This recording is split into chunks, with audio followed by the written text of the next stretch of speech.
여러분 안녕하십니까? 박상규입니다.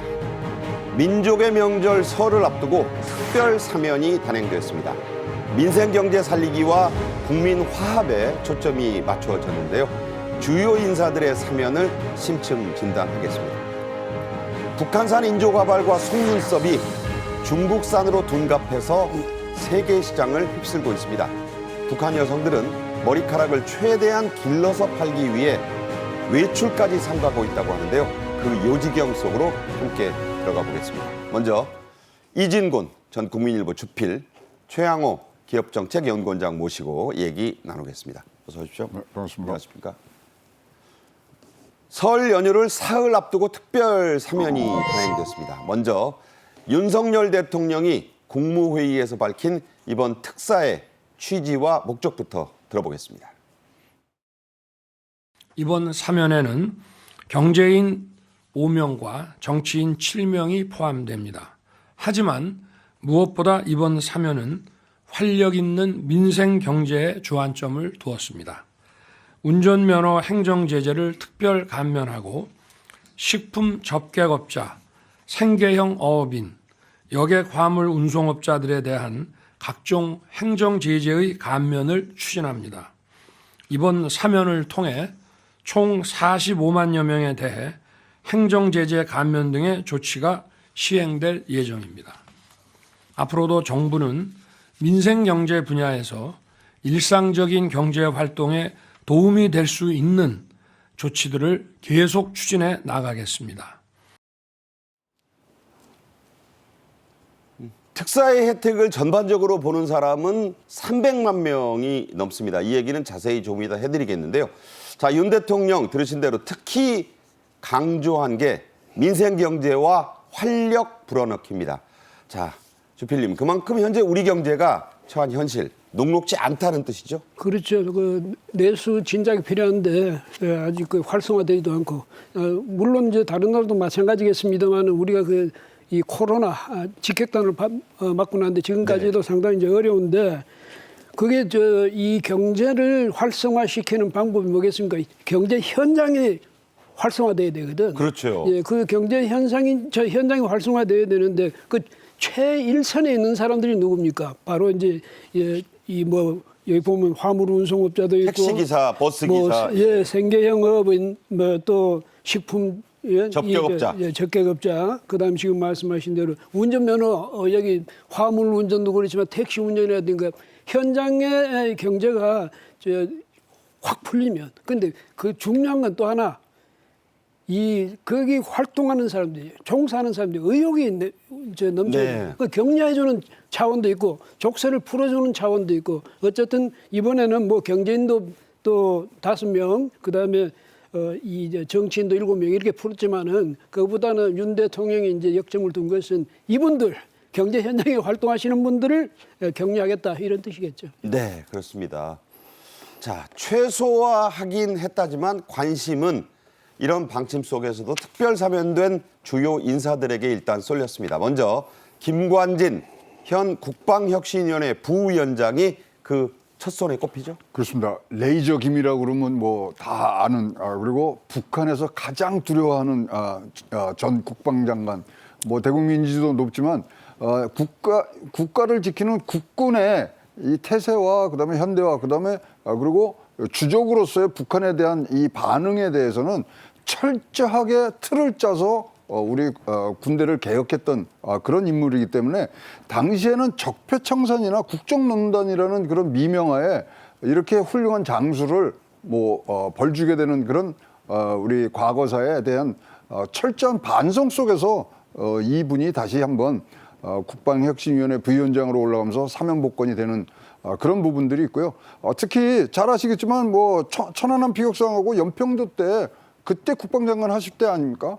얼마나 힘에는 힘으로 다스리는 그런 뚜렷한 주체 사상을 갖고서 드러난 부분들을 봤을 때는 굉장히 늦었지만 이렇게 사면복권이 되면서 다시 한번 우리 군이 새롭게 거듭나는 그러한 상황에서 큰 일을 해주시기를 바라겠습니다. 북한이 쓴 용어 자막에도 잠깐 나왔지만 특등 호전광이다. 네. 역도다. 괴뢰패당의 우두머리다.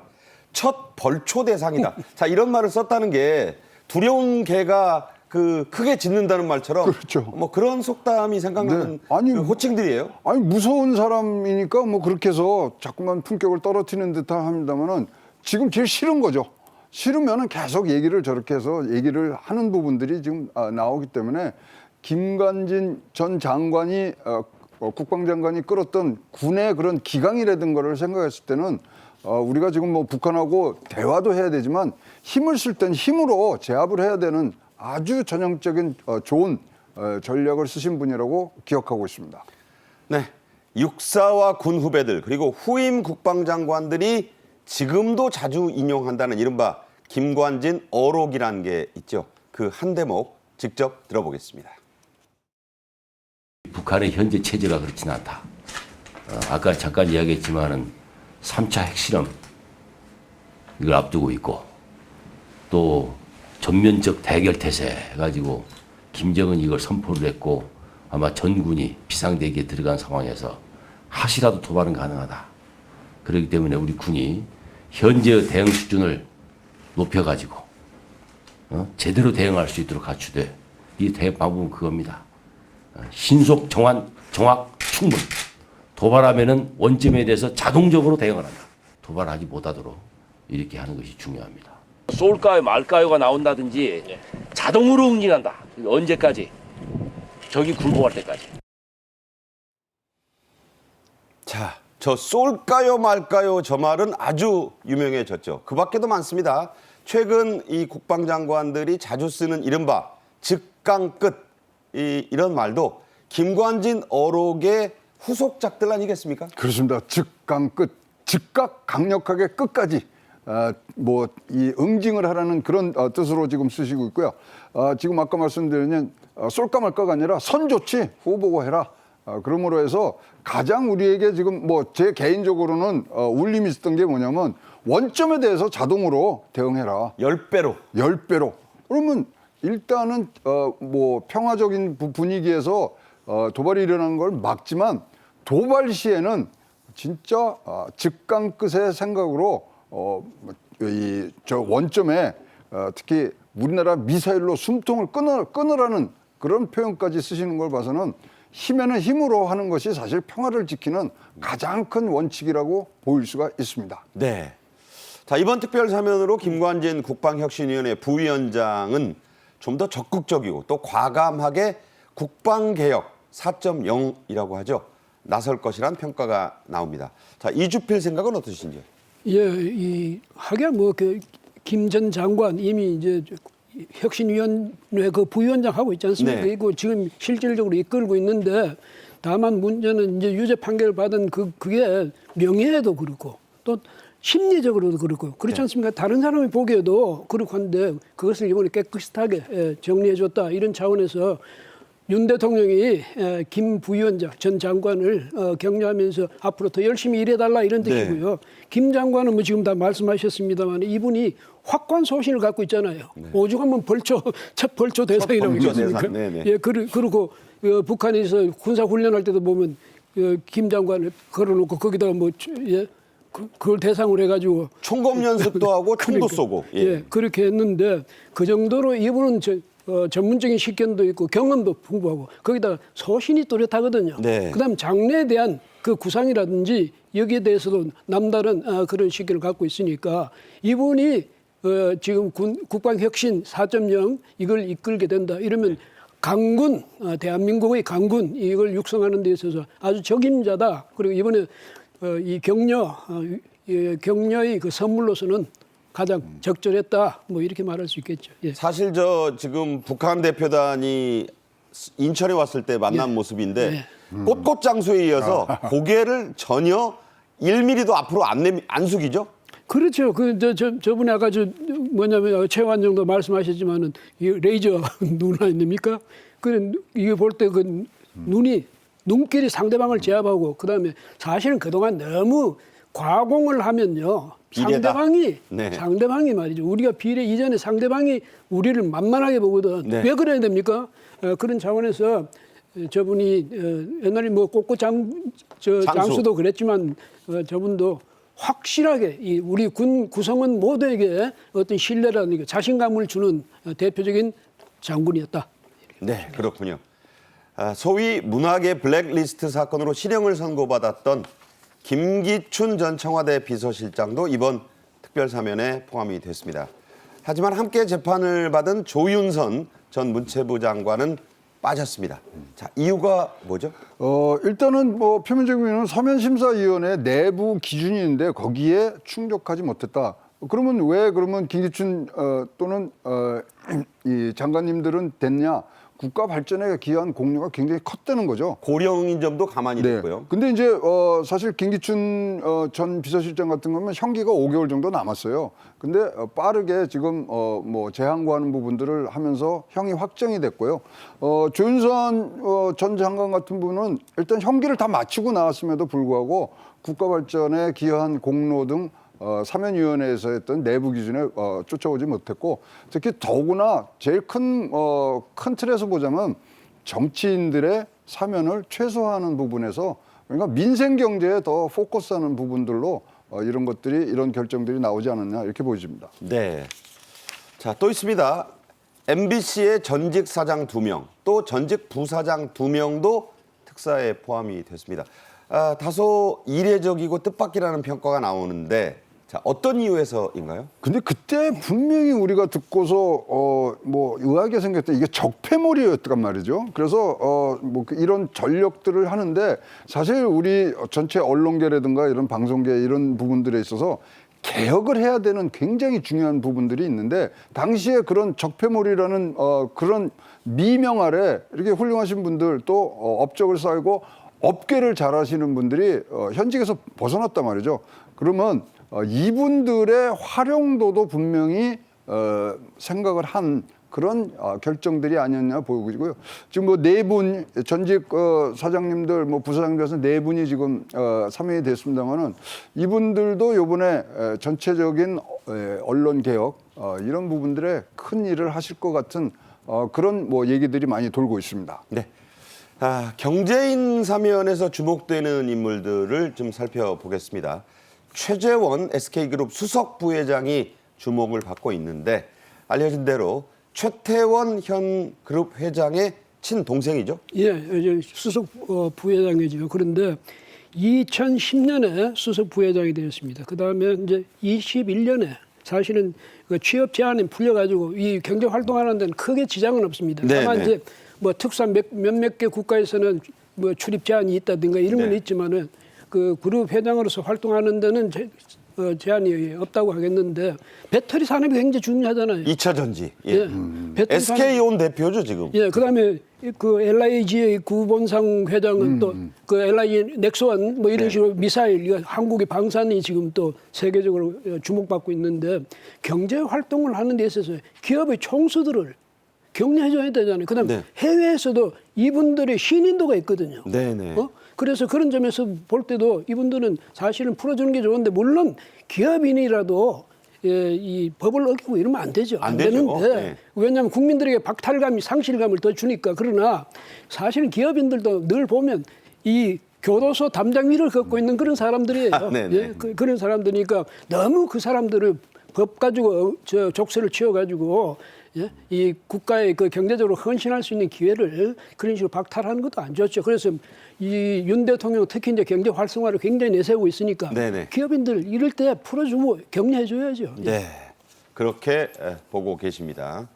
자, SK그룹은 원래가 최태원, 최재원 회장의 큰아버지인 최종건 창업주 회장이 직물 사업으로 시작을 했습니다. 선경직물이라고 했죠.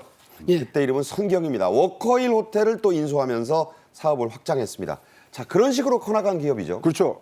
선경은 뭐 대표적인 한 단어로 얘기하면 M&A를 굉장히 활발하게 하고 알뜰하게 했던 부분들이고요. 사실 선경이 뭐의 준말이면요, 선만주단하고 교토방직하고 합친 얘기예요. 선만주단. 네, 그다음에 경도, 그러니까 교토? 교토 방직하고 해서 그때 1953년도에 그러니까 한국 직물회사와 교토, 일본 직물회사의 이름을 딴 거네요. 딴 건데, 사실 이제 1953년도에 버려진 그런 기계들을 모아서 하면서 사실 메이드 인 코리아라는 걸 처음 달고 인견 직물을 최초로 수출한 그런 회사로 가는데 네. 그 당시에 이제 최종건 회장이죠. 그래서 우리나라를 가난에서 벗어나게 했던 아주 뭐 뼛속까지 DNA에 있는 SK의 그런 생각들을 갖고 하셨는데 사실 이제 그러면 최종건 회장의 아들이 이거를 물려받았는데 동생이 물려받았단 말이죠. 그러니까 최종건. 이제 왕조 시대로 얘기하면 예. 그 세손에게 가지 그렇죠. 않고 예. 이 동생에게 간 예. 거예요. 근데 왜냐하면 1913년도에 돌아가셔요. 근데 당시에 최종건 회장의 아들이 24살밖에 안 되는 거예요. 아직 젊다. 네, 젊다. 그래서 이것이 이제 최종건 회장으로 나오고 그게 최태원 회장. 그게 이제 24살짜리가 당시에 최태원입니다. 네. 아니죠. 최태원은 이제 동생의 아들이고 최종건 회장의 아들도 젊다.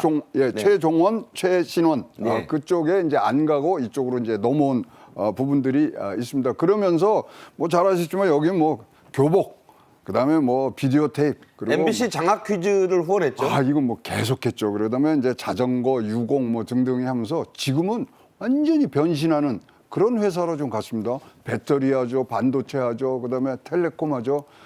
지금은 뭐 우리 현대 자동차 그룹을 뛰어넘는 세계 2위까지 올라가는 그런 아주 굉장히 성장하는 미래에 맞는 기업들을 많이 지금 갖고 있는 그룹입니다. 자, MBC 장학 퀴즈의 유명한 시그널 뮤직 하이든의 트럼펫 협주곡 여러분 나이 드신 분들은 많이 떠올릴 텐데 저도 중고등학교 때 그거 보면서 상식 공부했습니다. 자, SK그룹이 또 이 성경에서 클 때 이주필님 박정희 당시 대통령의 전화 한 통으로 워커힐 호텔을 인수한 얘기도 유명하죠? 예, 그 워커힐 호텔을 이 박정희 대통령이 그쪽에 줘 뭐 이래가지고 줬더니 그때야 뭐 대통령이 정책적 결단이 절대적인 뭐야 될까 영향력과 이걸 갖고 있으니까 그런데 워커힐 호텔이 사실 그때 좀 부담스러웠죠. 부담스러운데 최종건 회장이 그걸 마다않고 물러받아가지고 그것도 키웠잖아요. 네. 지금까지 그렇게 키웠고 이분이 최종건 회장은 이 뭐냐면 회사의 발전이 나라의 발전이다. 네. 또 우리의 슬기와 용기로서 뚫지 못하는 난관은 없다. 이런 식으로 항상 보면 긍정적인 마인드를 갖고 있었고 돈으로 사람을 살 수는 없다. 마음을 주고 사야 한다. 이렇게 말해 인재 경영 또 거기다가 기업 보국이라 할까요? 그런 면에서 항상 내 기업이 내 것이 아니라 국가의 발전을 위한 것이다. 이런 확고한 그 기업관을 갖고 있었기 때문에 오늘날 이 선경이 될 수 있는 기틀을 그런 기업과 정신이 바로 만들었다. 이렇게 볼 수가 있겠죠. 예. 네. 지금 이주필 말씀하신 내용 중에 나오는 SK그룹의 정신, 창업주 최종건 회장과 그 뒤를 이은 동생 최종원 회장, 최종현 회장, 그리고 조카인 최태원, 최재원 형제로 이어지고 있습니다. 특히 최종건 창업주의 이 어록, 지금도 경영계의 교과서처럼 여겨지고 있죠, 주필님? 예, 그렇죠. 그래서 사실 중요한 것은 인재 경영이에요. 근데 최종현 회장은 또 나중에 그러나 이제 최종건 회장은 기업을 설립해가지고 그걸 발전시켜 나가는 그 기업가적인 마인드에 있어서 또 선구적인 역할을 했다면 최종현 회장은 바로 그 사업을 기업을 물려받아서 사람 중심의 네. 경영을 해가지고 오늘날 이렇게 만들었다. 그다음에 사실은 저기 뭐예요? 하이닉스라든지 SK요? 네. 지금 아까 말씀하셨지만은 정말 이제는 한국의 최첨단 산업을 이끌고 있지 않습니까? 예. 양복지와 학생복에서 지금 말씀하신 대로 반도체 IT 기업으로 지금 탈바꿈했죠. 형 최종건 회장의 갑작스러운 별세로 동생이지만 경영권을 이어받은 최종현 회장 스토리 아까 얘기를 좀 하셨는데 여기도 역시 이른바 인간 경영의 정신이 이어지죠? 첫째도 인간, 둘째도 인간, 셋째도 인간. 최종현 회장은요, 당시에 드문 유학파였습니다. 시카고에서 해서 자유시장 경제에 대해서 진짜 공부를 많이 하고 오면서 이 자율성이란 부분, 인간의 자율성이야말로 회사나 사회를 이끌어 나가는 그런 근원이 된다고 생각했거든요. 최종현 회장의 가장 유명한 말은 유가 알아서 해. 당신이 알아서 해. 예. 근데 유학파라서 꼭 유라 그랬다죠. 예. 네.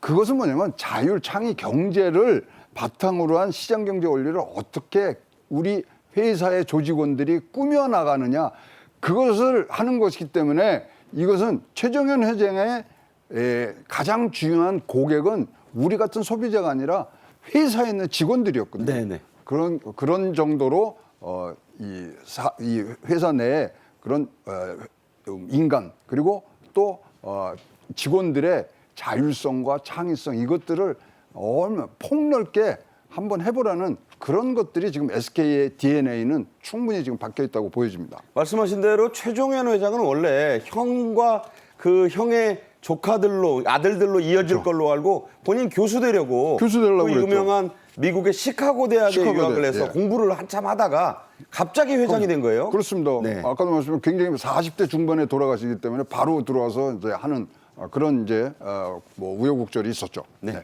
그렇게 이어받은 SK그룹을 이제 성경에서 탈바꿈 시켜서 양복지, 학생복에서 호텔 경영하던 때와는 비교할 수 없는 지금의 SK그룹을 키워냈는데 지금의 위상 어느 정도입니까? 뭐 세계 2위고요. 세계에서 유명한 부분들 다 합니다. 2030년에 배터리로 세계 1위를 하려고 그러고요. 사실 뭐 우리 많은 지금 우리 회자되는 게 한국이동통신 뭐 이제 인수를 할 때 뭐 어떤 특혜가 있었느니 얘기가 있지만 사실 그때 왜 샀냐고 물어본 거에 답이 뭐냐면은 우리는 회사 산 게 아닙니다. 미래를 샀습니다. 이렇게 대답을 하신다. 그것도 유명한 말이죠. 유명한 말이죠. 네. 그래서 국가 경쟁력을 어떻게 늘려나가냐. 우리 회사가 국가를 끌고 나가는데 어떤 선점을 해야 되느냐. 그러다 보니까 SK바이오, SK온, SK이노베이션 등 우리가 생각하지 못한 부분들에 계속 지금 확장성을 보이고 있는 것이 SK그룹이라고 보여집니다. 네. 자, 주요 인사들 특사는 이 정도 얘기하고요. 다시 민생특별사면 얘기로 좀 돌아가 보겠습니다. 경제계와 관련 단체들은 정부의 이번 특별사면에 일제히 환영의 뜻을 밝혔습니다. 소상공인과 영세업자들을 위한 조치에 환영의 뜻을 나타낸 거죠? 그렇죠. 왜냐하면 경제 현장에서 이 이를테면 식당업을 하는 사람이라든지 거기서 생선을 잡아서 파는 사람들이라든지 뭐 이런 사람들, 저 화물차를 운전하는 사람이라든지 택시를 운전하는 사람, 네. 현장 경제의 경기가 없어지면요, 뭐 국가적으로 아무리 뭐 거창한 그 공약을 내걸어도 소용이 없습니다. 예. 그래서 그 사람들이 용기를 내서 이 경제 활동에 매진함으로써 경제가 발전할 수 있는 것 또 하나는 기업인들도 마찬가지죠. 국가가 우리를 항상 이 징벌의 대상으로 여기는구나 이러면 위축되잖아요. 네네. 근데 국가가 우리의 입장을 이해해 주는구나. 항상 국가는 우리를 격려해 줄 준비가 돼 있구나. 이렇게 되면 네. 아까도 말씀드렸지만 기업 보국이라는 그런 사명감이 더 생겨날 것 아니겠습니까? 네. 그런 점에서 이제 경제 6단체는 현장에서의 그 여러 소상공인들, 영세 소상공인들 이 사람들을 격려해서 현장에서부터 경기가 활성화되도록 하는 것도 중요하고 또 큰 기업들도 이 국가를 신뢰하고 국가와 같이 나아간다 이런 마음을 갖도록 하는 그런 요번에 그런 의미를 가진 특사였다. 이 점을 높이 평가하는 거죠. 네. 구체적인 이 민생경제사범 특사 정보를 좀 얘기해 보겠습니다.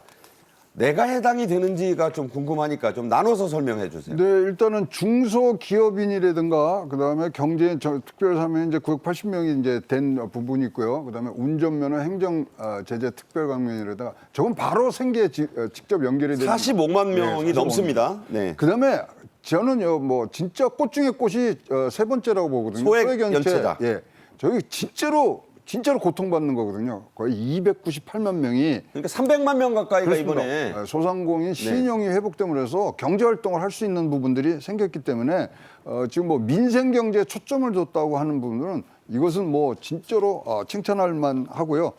이런 부분들이 진짜로 민생 경제 지금 우리 경제를 움직이는 부분들의 행정 제재를 가한 거거든요. 그거를 드러내므로 해서 다시금 생계에 돌아오면서 민생 경제에 다시 한번 가동하는 부분들이 분명히 있을 것이라고 생각을 합니다. 네. 자, 운전면허 관련 행정제재 벌점은 어떻게 없어지는가? 일괄 삭제를 우선 해준다고 하고요. 네. 그리고 각종 면허 벌칙을 조치 철회를 하고 네. 그다음에 면허 재취득과 관련해서 여러 가지 또 규제가 있었는데 이것도 풀어준다는 거죠. 그렇죠. 예. 그럼 요거는 이제 가서 일단은 직접 알아보셔야 되는 부분들이 있습니다. 그래서 뭐 면허 이제 발부하는 기관이라든가 파출소 가시면 이거 될 수 있고요. 그다음에 이제 교통사고로 처벌받으신 분들이 있잖아요. 이런 부분들도 행정 제재를 드러내는 부분들로 지금 진행이 되고 있습니다. 네. 자, 끝으로 자신이 이런 특사의 대상이냐 아니냐 어떻게 확인해 볼 수 있습니까? 경찰청에 들어가시면 교통민원 24라는 홈페이지가 있습니다. 거기 들어가시면 아주 친절하게 그리고 이거는 일과 시간 중에만 됩니다. 그러니까 7일 자정이니까 오늘이네요. 네, 오늘부터 하고 또 여기가 좀 지금 들어가시기가 어려우시면 민원 콜센터로 여러분이 전화를 하시면 가시거나 전화하거나 하면 네, 아주 친절하게 여러분들의 지금 상황에 대해서 말씀을 드릴 거로 지금 기대하고 있습니다. 혹시 대상인데 모르고 지나가면 안 되죠. 안 되죠. 왜냐하면 자기의 지금 제재가 하고 운전면허를 재취득을 하셔야 되는 부분들이니까 꼭 알아보시길 바라겠습니다. 네. 최양호 원장과는 여기서 인사드리겠습니다. 잘 들었습니다. 감사합니다. 네. 북한은 지금으로 넘어갑니다. 북한이 펑펑 쏴대는 미사일을 만들려면 막대한 외화가 필요하죠. 무기 밀매 못지않게 인조가발과 속눈썹이 북한의 외화벌이 효자가 되고 있다는 소식입니다. 중국에서는 짝퉁 북한산 속눈썹까지 유행한다고 하는데요. 먼저 영상으로 보겠습니다.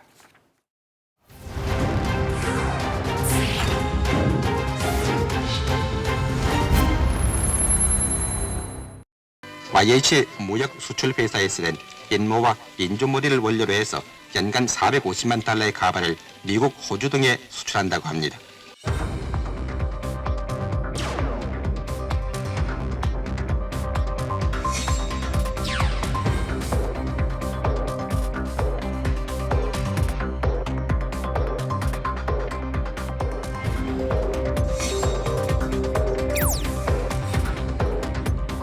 발사 훈련에 동원된 잠수함 바리사 영웅함이 조선동해 경포만 서역에서 2기의 조약순항 미사일을 발사했습니다.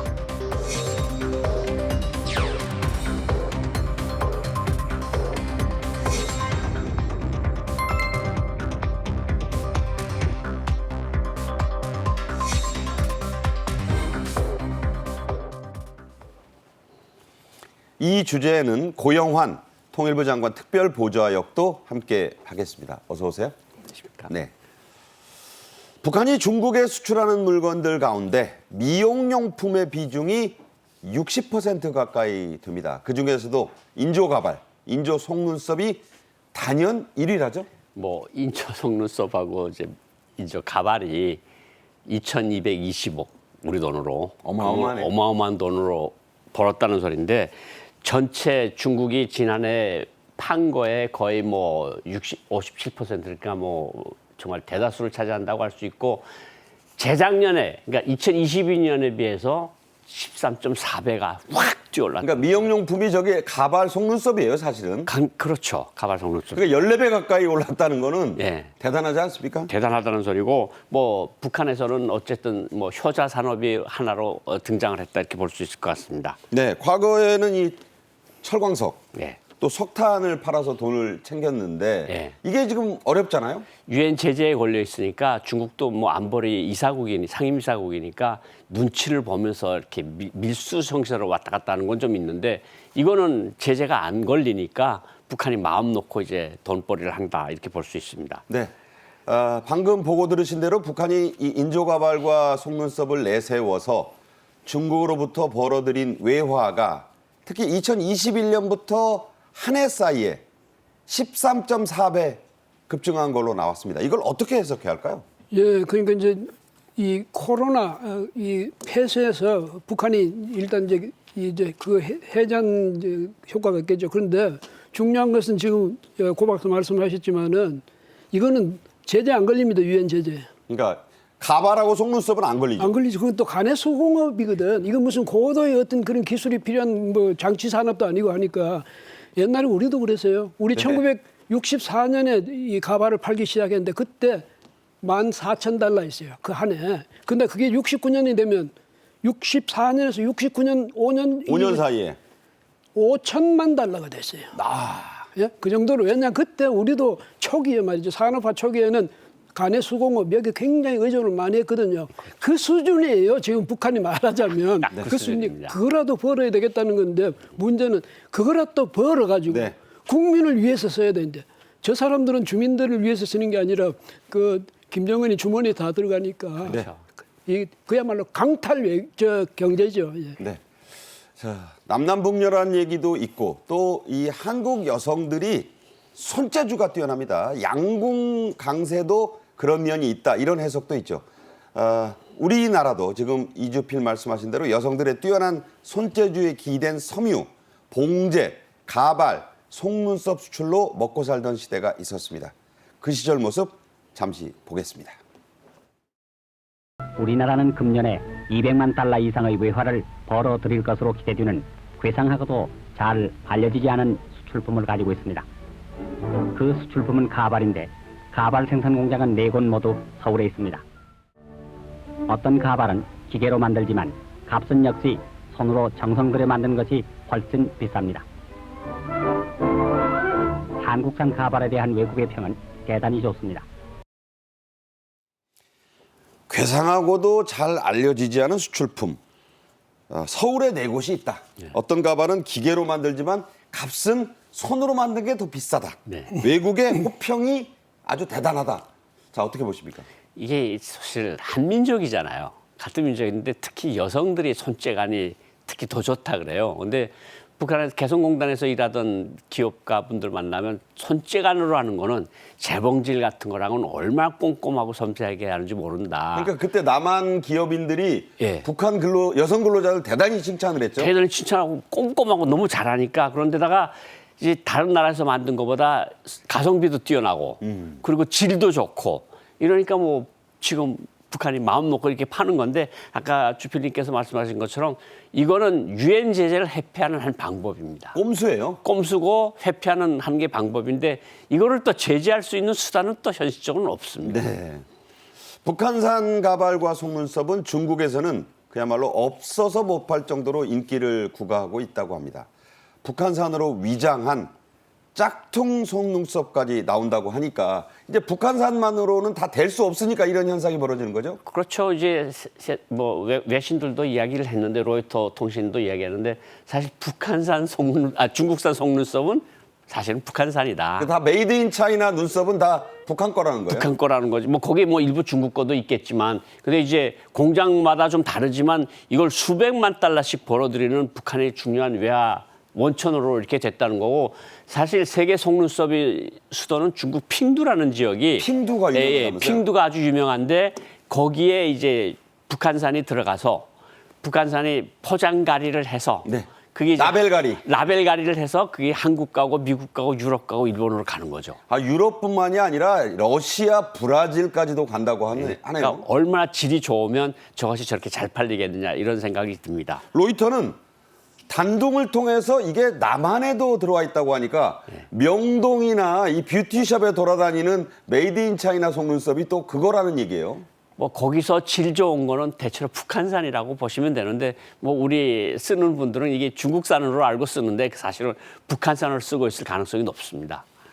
그 거래는 2000년대부터 초반부터 시작됐다고요? 2000년대 초반부터는 조금씩 시작을 했는데 거의 이제 10만 달러, 20만 달러 이제 주필님 말씀하신 것처럼 이게 갑자기 곡선이 가파르게 올라가면서 이게 북한이 보니까 이 돈이 되거든요. 그러니까 네. 그냥 모든 힘을 다해서 그것을 가내서 만들도록 그렇게 하고 있습니다. 네. 자, 북한의 가발 얘기로 좀 더 깊이 들어가 보겠습니다. 이게 수출 효자가 되고 덩달아 짭짤한 돈벌이마저 되자 북한 여성들이 단속을 피해 이걸 몰래 장마당에 내다 팔기 위해서 외출도 삼가고 집에 있다고 합니다. 머리 기르려니까.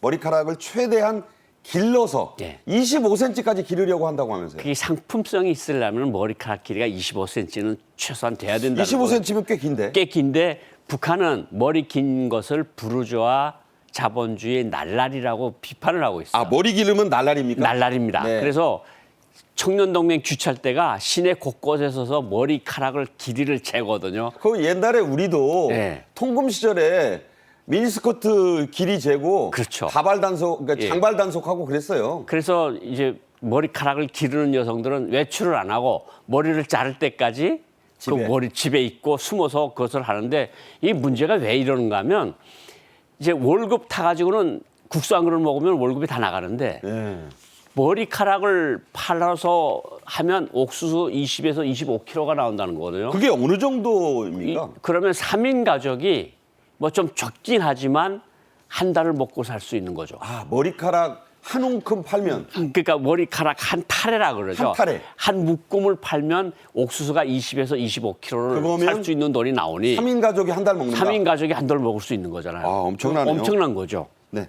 이른바 달리기 장사꾼이라는 게 있다고 북한에 하는데 예. 그러니까 이거를 미용실에 내다 놓고 장마당에 올리고 매대라는 데다 올리면 예. 달리기 장사꾼들이 차 몰고 다니면서 이걸 모아서 무역회사로 넘긴다면서요. 그렇죠. 그러니까 뭐 집에서 이게 또 단속이 좀 어느 정도 있으니까 이거를 이제 하는 전문으로 하는 사람들이 있어서 요걸 이제 미용실에 갖다 주든가 아니면 전문 이제 그 달리기 장사꾼들한테 주면 요걸 모아서 일정량이 되면 무역회사 주면 무역회사는 그것을 이제 뭐 어쨌든 뭐 중국에서 들어오는 것도 있습니다. 머리카락이. 네네. 그거를 이제 갈라가지고 이제 간에서 무역회사에서 요거는 내가 얼마 쳐줄게. 요건 쌀 얼마야. 요건 밀가루가 얼마고. 네. 그러면 이제 그 다시 받아가지고 전문 손재주꾼들이 앉아서 집에서 머리 속눈썹 이런 것들을 만드는 거죠. 네. 옛말에 3단 같은 머릿결이라는 말이 있는데 네네. 이 모발이 가발의 주 재료니까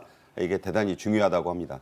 앞서도 잠깐 언급했지만 북한산 가발과 속눈썹 수출은 2021년부터 한 해 사이에 14배에 육박하게 급증을 했습니다.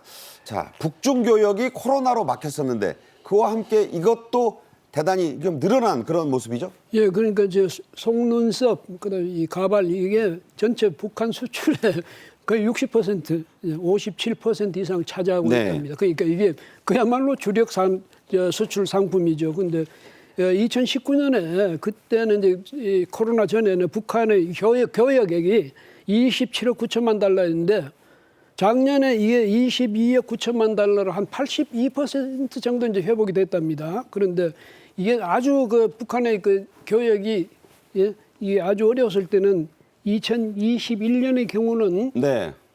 3억 달러밖에 안 됐다고 그래요. 예. 수출입 다 합해서. 그러니까 사실은 우리 눈으로 볼 때는 교역이라고 할 것도 없죠. 그래서 네네. 이제 북한으로서는 그래도 상당히 지금 이제 회복되고 있는 중이니까 그런데 이 회복해가지고 이 국민들의 머리카락 자기들은 머리카락 못 기르게 하면서 머리카락 잘라서 파는 거는 또 돈은 자기들이 다 받는단 말이죠. 네네. 이렇게 해가면서 국민들을 학대하고 강탈하고 이런 이제 구조인데 어쨌든 코로나에서 이제 북한도 서서 이제 벗어나기는 벗어나는데 아직은 물론 이제 그 전 수준까지는 안 왔지만 아마 올해 들어오면 이제 그 수준 회복될 거예요. 되는데 네네. 거기도 그러나 빨리 핵무기 이런 거 하지 말아야지. 그러면 제재가 풀릴 것 아니겠습니까? 그 김정은이도 뭐가 어떻게 하는 게 고집 피우는 게 나한테 유리한지 불리한지 이거 좀 판단했으면 좋겠어요. 왜냐하면 자기 무슨 뭐 저 권위만 세우지 말고. 네. 예. 자, 그 길을 가지 않으려니까 지금 이런 온갖 꼼수가 나오는 것 같습니다. 북한은 지금까지 중국에서 주로 식량, 즉 쌀을 수입해 왔습니다.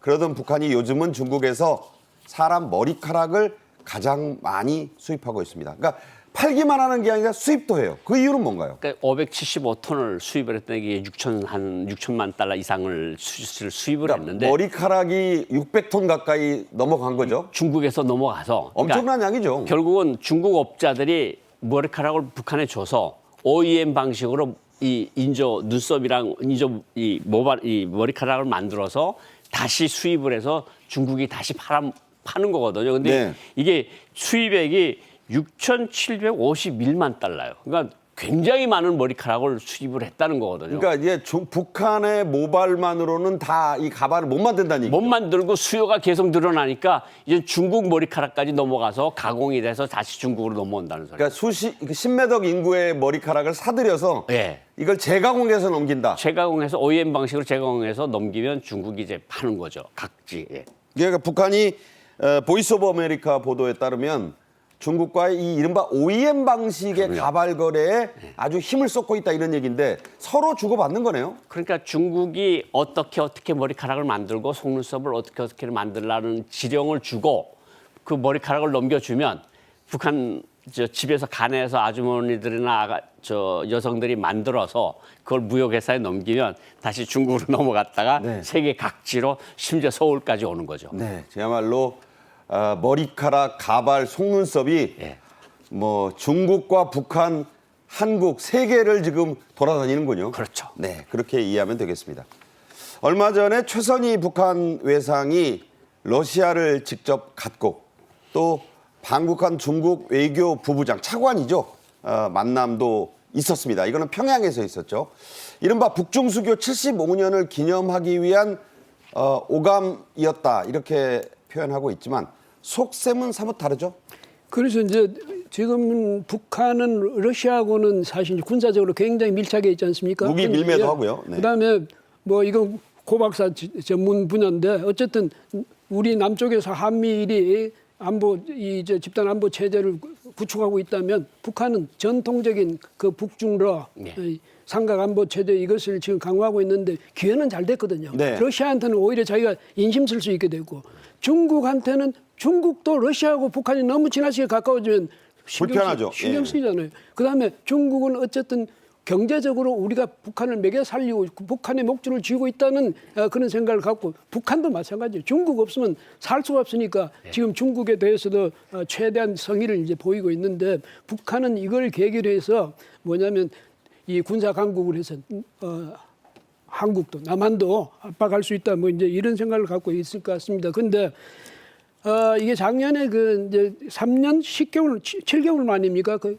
9개월 10개월이요. 예. 3년 10개월. 이 봉쇄를 해제했어요. 예. 해제가지고 이제는 뭐 지난 1월 13일입니까? 그때는 보니까 압록강 거기 트럭이 뭐 5대가 지나가더라. 예. 이렇게 이제 트럭도 이제 활성화되고 기차도 활성화되고 열차도 활성화되고 이러면 북한과 중국의 그 교역이 이제 활성화된다 이런 이야기인데 북한은 사실 이걸 말이죠.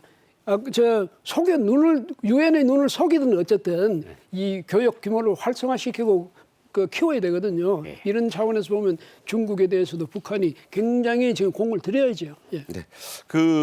이쪽에서는 조중우이교라고 하고 네. 저쪽에서는 중조우이교라고 하는 게 이 압록강 철교 아니겠습니까? 그렇죠. 지금 말씀하신 대로 하루 5대면 네. 많은 건가요, 적은 건가요? 뭐 이전에 한참 많을 때는 뭐 하루에 수백 대도 넘어간 적이 있어요. 아직은 미미하군요. 아직은 좀 미미하다고 볼고 그건 중국이 지금 약간 좀 틀고 있는 것 같은데 어쨌든 그 큰 화물 트럭들이 통째로 다니는 거는 지금 거기밖에 없거든요. 네. 두만강 다리랑은 또 러시아 쪽이고 그리고 신압록 대교라고 중국이 건설해 준 거는 아직 이용을 안 하고 있고. 네네. 그러니까 뭐 지금 중국 외교부 부부장이 평양 가서 최선희 외상을 만난 거는 아무래도 올해가 북중 수교 75주년이 되는 해고 그러니까 아마 행사 계획도 이야기했을 거고 뭐 북한 측은 무역을 좀 확대하자. 그러니까 화물 트럭 왕래 좀 느리자 이런 얘기도 나왔을 트럭하고 거고요. 열차 트럭하고 뭐 좀 무역을 좀 늘려서 좀 했으면 좋겠다. 그런데 아마 중국의 속셈은 조금 러시아한테 너무 붙으니까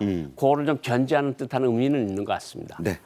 자, 앞서도 말씀을 드렸지만 북한 김정은이 사흘이 멀다고 쏴대고 있는 이 미사일 또 핵 개발에는 막대한 달러가 필요합니다. 자, 얼마나 들어가는지 계산이 나와 있죠? 뭐 지난해 각종 미사일 71발을 쐈는데 아이고 71발이네. ICBM까지 다 합쳐서. 네. 근데 이게 이제 통일부가 발표한 건데 공식 이것으로 쌀을 사면 100만 톤을 쌀을 살 수 있는 양이라 그래요. 어느 정도 됩니까? 그 정도면. 뭐 100만 톤이면 지금 북한 식량 부족량이 80만 톤에서 100만 톤으로 보고 있거든요. 1년치. 예, 그거만 안 썼어도 식량 부족을 안 겪는다는 소리고 사실은 북한이 이제 핵실험들을 여러 번 했는데 핵실험을 한 번 하는데 드는 비용으로 쌀을 사면 3, 4개월치를 중국에서 사들어갈 수 있다는 거거든요. 그게 이제 한 분기 먹을 수 있는 게 한 분기 쌀이고. 쌀이고. 강냉이, 옥수수로 치면 더 되겠네요. 옥수수 치면 한 8개월, 9개월치 먹을 수 있는 그런 핵실험 비용인데 북중 교역을 통해서 벌어들이는 돈이 이제 가발 같은 거. 그러니까 정말 그 여성들의 노력을 강탈을 해서 만든 돈, 그다음에 해외 근로자들 월급 안 주면서 들여놓은 돈, 상납받은 돈. 해킹 돈, 네. 이런 거를 핵과 미사일을 만들어서 하다 나니까 지금 북한 김정은이가 여가지고 얼마 전에 얘기했잖아요. 지금 우리 지방 공장들에서 간장, 된장, 고추장도 못 만들고 있는 한심한 지경에 있다. 네. 김정은이가 제 입으로 그랬어요. 네. 그러면서도